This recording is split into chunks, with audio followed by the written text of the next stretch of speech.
Ikaw, Ilor, ano pakiramdam mo malaman mo na Five. interview? Isa ka sa mga best scholars. Six. Wala to, kasi akala ko po talaga, ang pinunta po namin dito is for 5 Seven.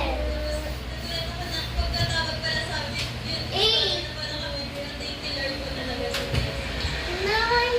Mommy Sarah, ikaw, ano pakiramdam? And ten. O, nanginginig ako. Actually, sobrang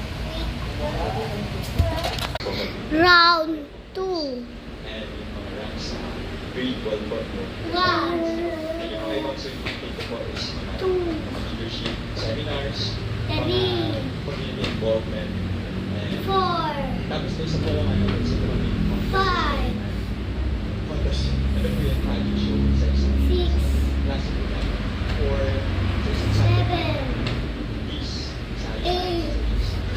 ano po as staff Nine. sisters and And ten. Sino yung mama? Wait. Ano masasabi mo to? Round three. Anong feeling mo kay One. sagot mo ng talaga yung buong mag-aaral Two. ng buwan? Three. Yung pagmamalaki mo, yung binili sa'yo Four. ni Lord, pag ginamit si Tito Seth.